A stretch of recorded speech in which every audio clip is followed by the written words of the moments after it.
ഞാൻ നിതു ജിജിൻ.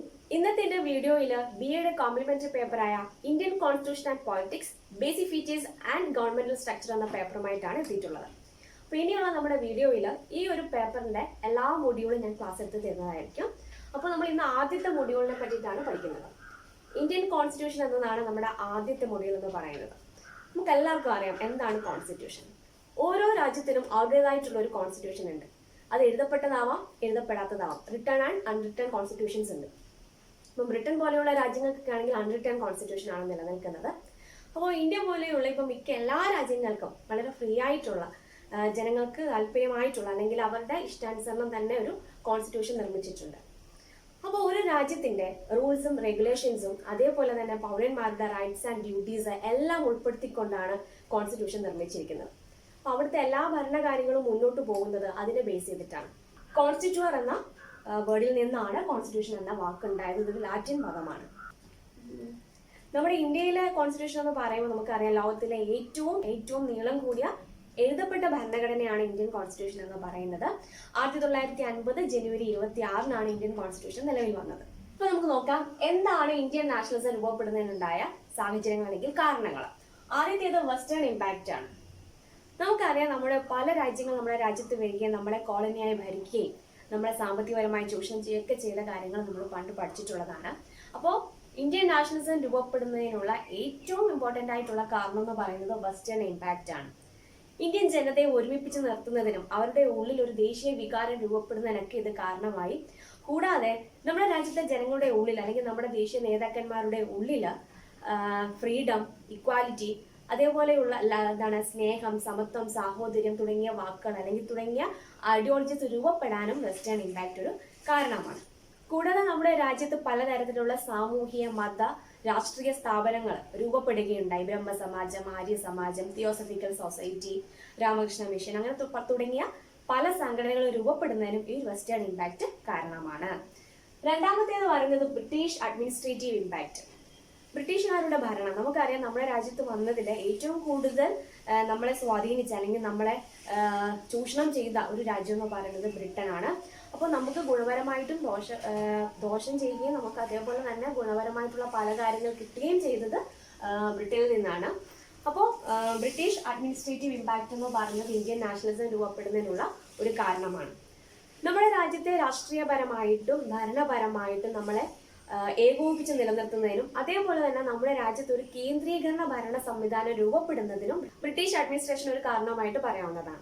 അതുപോലെ തന്നെ നമ്മുടെ 3ഉം 4ഉം, അതായത് ഇമ്പാക്ട് ഓഫ് വെസ്റ്റേൺ എഡ്യൂക്കേഷൻ, അതേപോലെ തന്നെ impact of communication and transport, ഇത് രണ്ടും നമുക്ക് ഒരുമിച്ച് പറയാം. അതായത് നമ്മുടെ രാജ്യത്ത് ഇതേപോലെയുള്ള രാജ്യങ്ങൾ വന്നതോടുകൂടി എന്താണ് വാർത്താവിനിമയ സൗകര്യങ്ങൾ വർദ്ധിച്ചു. അതേപോലെ തന്നെ ഗതാഗത സംവിധാനം, നമ്മുടെ രാജ്യത്ത് ഒരു റെയിൽവേ സിസ്റ്റം വരാൻ കാരണം ബ്രിട്ടനാണ്.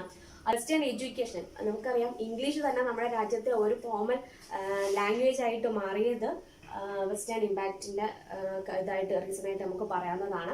വാർത്താവിനിമയ സൗകര്യങ്ങൾ വ്യാപിപ്പിക്കുന്നതിന് വേണ്ടിയിട്ടൊക്കെ നമ്മളെ സഹായിച്ചത് ബ്രിട്ടീഷ് ഭരണ രീതിയാണ്. മറ്റൊരു റീസൺ ആണ് എക്കണോമിക് എക്സ്പ്ലോയിറ്റേഷൻ. നമ്മളെ സാമ്പത്തികപരമായി ചൂഷണം ചെയ്ത് നമ്മുടെ രാജ്യത്തെ അസംസ്കൃത വസ്തുക്കൾ ബ്രിട്ടനിലേക്ക് കയറ്റുമതി ചെയ്യുകയും അത് ഉൽപ്പന്നങ്ങളാക്കി ഇവിടെ തന്നെ, അതായത് നമ്മുടെ രാജ്യത്ത് തന്നെ ഇറക്കുമതി ചെയ്യുകയും നമ്മളെ സാമ്പത്തികപരമായി ചൂഷണം ചെയ്യുകയും ചെയ്തു. അപ്പോൾ അതൊക്കെ നമുക്ക് ഇന്ത്യൻ നാഷണലിസം രൂപപ്പെടുന്നതിനുള്ള ഒരു കാരണമാണ്. ഏറ്റവും അവസാനത്തെ എന്ന് പറയുന്നത് birth of Indian National Congress ആണ്. നമുക്കറിയാം 1885 ഇന്ത്യൻ നാഷണൽ കോൺഗ്രസ് രൂപീകരിച്ചത്. ബ്രിട്ടീഷ് ഉദ്യോഗസ്ഥനായ A.O. ഹ്യൂം ആണ് അതിന്റെ സ്ഥാപകനായിട്ട് കണക്കാക്കുന്നത്. അദ്ദേഹമാണ് ഇതിന്റെ രൂപീകരണത്തിന് സഹായിച്ചത്. അപ്പോൾ ഇന്ത്യൻ നാഷണൽ കോൺഗ്രസ് രൂപപ്പെട്ടതോടുകൂടി ഇന്ത്യൻ കോൺസ്റ്റിറ്റ്യൂഷൻ രൂപപ്പെടുന്നതിനുള്ള കാരണമായി. ഇന്ത്യൻ നാഷണൽ കോൺഗ്രസിന്റെ ആദ്യ പ്രസിഡന്റ് എന്ന് പറയുന്നത് W.C. ബാനർജി ആണ്. അപ്പോൾ ഈ 6 കാര്യങ്ങളാണ് പ്രധാനമായിട്ടും ഇന്ത്യൻ നാഷണലിസം രൂപപ്പെടുന്നതിനുള്ള കാരണം. അപ്പോൾ ഇനി നമ്മൾ പഠിക്കുന്നത് വളരെ ഇമ്പോർട്ടൻ്റ് ആയിട്ടുള്ള ടോപ്പിക്കാണ്. ഇന്ത്യൻ കോൺസ്റ്റിറ്റ്യൂഷൻ എങ്ങനെയാണ് ഡെവലപ്പ് ആയത്, അപ്പോൾ അതിന് എന്തുമാത്രം സ്റ്റേജസ് ഉണ്ട്, എത്ര വർഷം കാലയളവിലൂടെയാണ് ഇന്ത്യൻ കോൺസ്റ്റിറ്റ്യൂഷൻ രൂപപ്പെട്ടത്. അതായത് ബ്രിട്ടീഷ് ഈസ്റ്റ് ഇന്ത്യ കമ്പനി നമ്മുടെ രാജ്യത്ത് വന്നത് മുതൽ ഇന്ത്യൻ കോൺസ്റ്റിറ്റ്യൂഷൻ നിലവിൽ വന്നത് വരെയുള്ള സ്റ്റേജസ് അല്ലെങ്കിൽ ഇത്രയും വർഷങ്ങളായിട്ടാണ് നമ്മൾ എന്ത് പറയുന്നത് ഇന്ത്യൻ കോൺസ്റ്റിറ്റ്യൂഷൻ രൂപപ്പെടുന്നതിനുള്ള അല്ലെങ്കിൽ ഡെവലപ്പ് ആവാനുള്ള സമയം എന്ന് പറയുന്നത്. ഇപ്പോൾ കോൺസ്റ്റിറ്റ്യൂഷണൽ ഡെവലപ്മെന്റ് ഓഫ് ഇന്ത്യ എന്ന് പറയുന്നത് 1600 മുതൽ 1950 വരെയുള്ള കാലഘട്ടങ്ങളിലായിട്ടാണ് ഇത് കടന്നുപോയത്. അതായത് പ്രധാനമായിട്ടും 5 സ്റ്റേജസ് ആണ് ഇതിനുള്ളത്. അപ്പൊ ആദ്യത്തെ എന്ന് പറയുന്നത് the coming of the British, അതായത് ബ്രിട്ടീഷുകാരുടെ ആഗമനം 1600 മുതൽ 1765 വരെയുള്ള വർഷങ്ങളിലായിട്ടാണ് ബ്രിട്ടീഷുകാരുടെ ആഗമനം കണക്കാക്കുന്നത്. നമ്മുടെ രാജ്യത്ത് East India company 1600 East India company വന്നതോടുകൂടിയാണ് ബ്രിട്ടീഷ് ഭരണം ഇന്ത്യയിൽ ആരംഭിക്കുന്നത്. 1600 അതായത് ഡിസംബർ 31, 1600 ബ്രിട്ടീഷ് രാജ്ഞിയായ എലിസബത്ത് രാജ്ഞി ഇന്ത്യയിലെ കച്ചവട അവകാശങ്ങൾ നേടിയെടുക്കുന്നതിന് വേണ്ടി ഈസ്റ്റ് ഇന്ത്യ കമ്പനിക്ക് അനുമതി പത്രം നൽകുകയുണ്ടായി. ഇതോടുകൂടി ഇന്ത്യ അടക്കമുള്ള കിഴക്കൻ രാജ്യങ്ങളെല്ലാം നമ്മുടെ ബ്രിട്ടീഷ് ഈസ്റ്റ് ഇന്ത്യ കമ്പനിയുടെ കീഴിലായി. അപ്പോൾ 1600 ഈസ്റ്റ് ഇന്ത്യ കമ്പനി സ്ഥാപിതമായതോടുകൂടി ഇന്ത്യയിൽ ബ്രിട്ടീഷ് ഭരണം ആരംഭിച്ചു. ഇനി നമ്മുടെ സെക്കൻഡ് പോയിന്റ് എന്ന് പറയുന്നത് beginning of the British rule.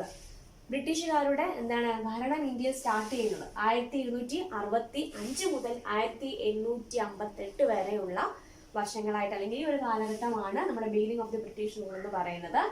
ഇതിൽ നമുക്ക് മൂന്നാല് നിയമങ്ങൾ പഠിക്കാനുണ്ട്.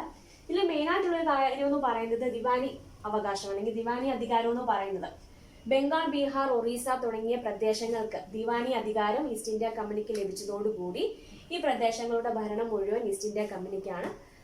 ഈസ്റ്റ് ഇന്ത്യ കമ്പനിയുടെ ഡയറക്റ്റ് അവരുടെ കീഴിൽ തന്നെ ആയി.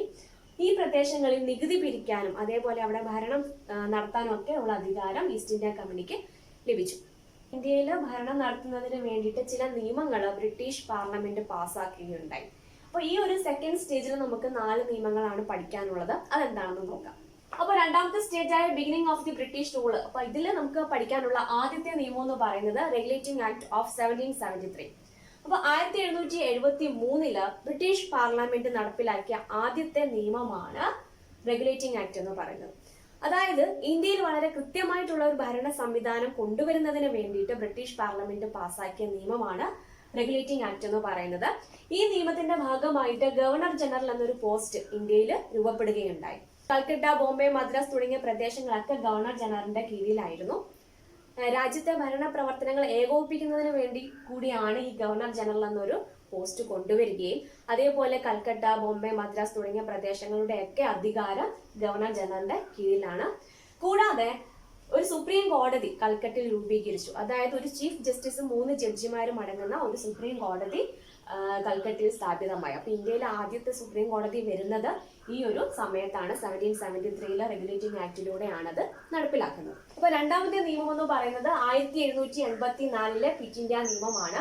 ഈ ഒരു നിയമപ്രകാരം ഇന്ത്യയിലെ എല്ലാ പ്രവർത്തനങ്ങളും ബ്രിട്ടീഷ് ഗവൺമെന്റിന്റെ നേരിട്ടുള്ള നിയന്ത്രണത്തിലാക്കുകയും അതേപോലെ തന്നെ ഈസ്റ്റ് ഇന്ത്യ കമ്പനിയുടെ രാഷ്ട്രീയപരവും ഭരണപരവുമായിട്ടുള്ള ധർമ്മങ്ങൾ എന്താണെന്നും ഈ ഒരു നിയമം വ്യക്തമാക്കുന്നു. ഇന്ത്യയിൽ ഒരു കേന്ദ്രീകൃത നിയമം നിർമ്മാണം നടപ്പിലാക്കുന്നതിന്റെ അവസാനത്തെ ഭാഗമായിട്ട് കൊണ്ടുവന്ന നിയമമാണ് ചാർട്ടർ ആക്ട് എന്ന് പറയുന്നത്. 1833 ഈ നിയമം പാസ്സാക്കിയത്. അതോടുകൂടി ഗവർണർ ജനറൽ, അതായത് ബംഗാളിന്റെ ഗവർണർ ജനറലിനെ ഇന്ത്യയുടെ തന്നെ ഗവർണർ ജനറലാക്കി മാറ്റിയ ഒരു നിയമം കൂടിയാണ് ഇത്. കൂടാതെ അദ്ദേഹത്തിന് ഇന്ത്യയുടെ മുഴുവൻ സിവിൽ ആൻഡ് മിലിറ്ററി അധികാരവും ഈ ഒരു ഗവർണർ ജനറലിന്റെ കീഴിൽ കൊണ്ടുവരികയും ചെയ്തു. പറയുന്നത് നമ്മുടെ രണ്ടാമത്തെ ചാർട്ടർ നിയമം, അതായത് 2 ഉള്ളത്. ഒന്ന് 1833 ആദ്യത്തേത്, രണ്ടാമത്തേത് 1853 ചാർട്ടർ ആക്ട്. അപ്പോൾ ഈ ഒരു നിയമം വന്നതോടുകൂടി അല്ലെങ്കിൽ ഇത് നടപ്പിലാക്കിയതോടുകൂടി ഗവർണർ ജനറലിന്റെ നിയമനിർമ്മാണവും കാര്യനിർവഹണപരവുമായിട്ടുള്ള ധർമ്മങ്ങളെ കുറിച്ച് ഈ ഒരു നിയമത്തിലൂടെ പ്രതിപാദിക്കുന്നു. കൂടാതെ ഇന്ത്യയിൽ സിവിൽ സർവൻസിനെ സെലക്ട് ചെയ്യുന്നതിൽ അല്ലെങ്കിൽ അവരെ തെരഞ്ഞെടുക്കുന്നതിൽ ഒരു ഓപ്പൺ എക്സാം കൊണ്ടുവന്നത് ഈ ഒരു നിയമപ്രകാരമാണ്. കൂടാതെ ഇന്ത്യയുടെ കേന്ദ്ര നിയമനിർമ്മാണ സഭയിൽ പ്രാദേശിക പ്രാതിനിധ്യം നടപ്പിലാക്കിയ നിയമം കൂടിയാണ് 1853 ചാർട്ടർ ആക്ട് എന്ന് പറയുന്നത്. അപ്പോൾ രണ്ടാമത്തെ സ്റ്റേജിൽ പ്രധാനമായിട്ട് നമുക്ക് പഠിക്കാനുള്ള ഈ 4 നിയമങ്ങളാണ്. 1 വേർഡോ അല്ലെങ്കിൽ ഷോർട്ട് ക്വസ്റ്റ്യൻ ഒക്കെ ചോദിക്കാൻ സാധ്യതയുണ്ട്.